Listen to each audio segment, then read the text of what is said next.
Welcome to WEFM's 3 p.m. news. I am your presenter, Jessica Klein. First on the local scene. Temperatures exceeding the established background levels have been identified at the summit of La Soufrière volcano, according to the NASA firm's hotspot detection system on Sunday, October 6, 2024. This information was reported by the Seismic Research Center at 2:38 p.m. on Monday, October 7, 2024. Potential scenarios linked to this includes a sulfur fire in the crater, a minor steam eruption that may have revealed hot underlying rocks, or the initiation of new lava extrusion in the crater. Analysis of the multi-data collected on October 4th by the National Emergency Management Organization NEMO Software Monitoring Team, along with reconnaissance via scan along the west coast yesterday, is still in progress. Further updates will be provided following the analysis of the multi-gas data and the conclusions drawn from visual observations. The volcano remains at a green alert level, indicating that it is currently quiet. Seismic and steam vent activities are at below historical levels. The National Emergency Management Organization, however, advises against visiting the volcano at this time, and the La Soufrière Trail remains closed. Unauthorized visits to the summit are prohibited until further notice. Three women from New Chapman's were apprehended by police on October 3, 2024, facing multiple charges, including assault and criminal trespass. According to an official statement from the RSVGPF, at around 9 a.m. on October 3rd, Roxy Baptiste, 43, Lucretia Baptiste, 36, and Azonia Kane, 24, allegedly trespassed into the Langley Park Primary School, specifically the schoolyard, intending to commit the offense of bodily harm. While on the premises, Miss Roxy Baptiste and Miss Azonia Kane reportedly assaulted a 38-year-old female auxiliary police officer, inflicting actual bodily harm by striking her with their hands. In a separate but related incident, Miss Roxy Baptiste and Miss Lucretia Baptiste allegedly assaulted a 34-year-old female teacher in a similar fashion, also causing actual bodily harm. These offenses occurred in Langley Park on October 3, 2024. All three individuals were granted station bail set at $2,000 EC each, with one surety required. They were instructed not to contact the complainant and to appear before the Georgetown Magistrate Court on October 7, 2024 to respond to the charges. Still on the local scene, the International Monetary Fund, IMF, has projected positive economic growth for St. Vincent and the Grenadines in the current fiscal year, driven primarily by favorable trends in the tourism sector and an uptick in construction activities. These areas are anticipated to be crucial in the country's recovery as work continues to rebuild from the extensive damage inflicted by Hurricane Beryl. Hurricane Beryl, which quickly escalated from a tropical storm, resulted in loss of life and significant destruction of homes and public infrastructure, underscoring the severe impacts of climate change and the urgent need for reconstruction efforts.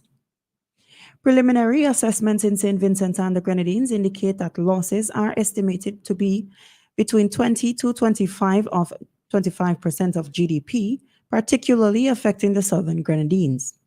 Authorities are utilizing their financial reserves and receiving international assistance to fund post-disaster relief and reconstruction initiatives. The IMF is set to deliver a more comprehensive update on the economic situation in SVG during its upcoming World Economic Outlook and Regional Economic Outlook. On the regional scene, organizations focused on parental engagement in Barbados are advocating for stricter measures to hold parents accountable for their children's behavior, as authorities explore legislation that could penalize adults for their children's misconduct.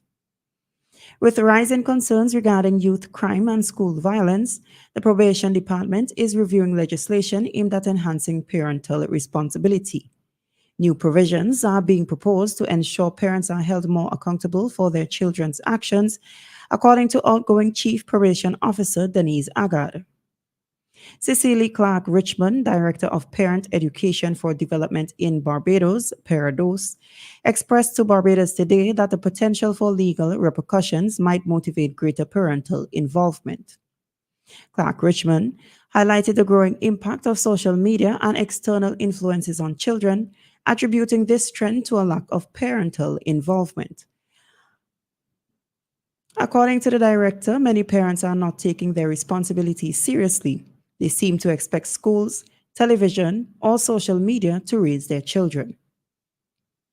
While the Parados director hopes that legislative measures can be avoided, she recognized that, given the surge in youth violence, all options should be considered.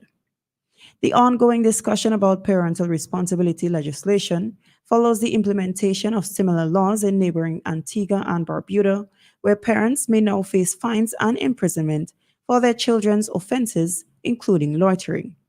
The legislation in Antigua also introduces curfews for minors. A new online diagnostic program designed to identify up to 20 distinct learning challenges, complete with tailored solutions, is the latest initiative from London-based Hodder Education, aimed at supporting classroom teachers in Jamaica.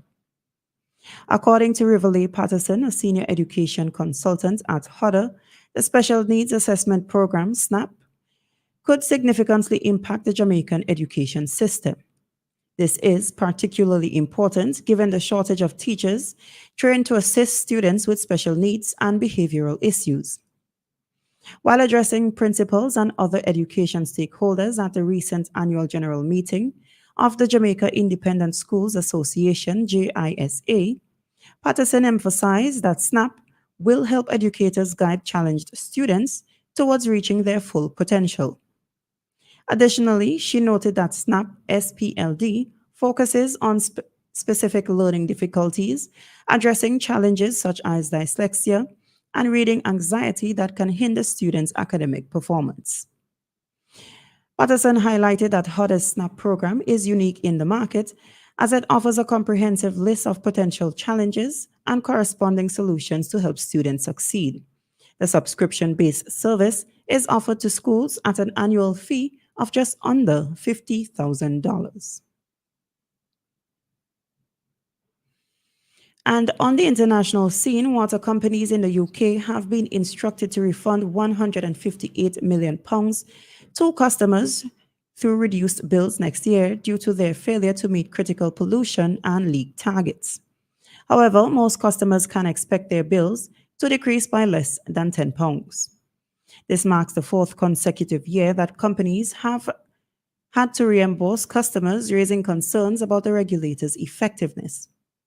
Water UK, the industry body, informed the BBC that companies have had advancements in most areas and remain committed to enhancing their performance. The poorest performing companies will collectively have to refund £157.6 million to customers on their bills for the 2025 and 2026 periods due to their failure to meet targets. Given that companies have underperformed for 4 years straight, the effectiveness of the fines and Ofwat's regulatory ability has come under scrutiny. In defense of the regulator, CEO David Black stated on the BBC's Today's program, "It is up to water companies and their boards, which are multi-billion-pound enterprises, to improve their performance. We acknowledge that much more work is needed, and we will continue our efforts to encourage better performance in this sector." This has been WEFM's 3 p.m. news. I have been your presenter, Jessica Klein. Join us again at 5:30 p.m. for WEFM's evening news, and we thank you for listening.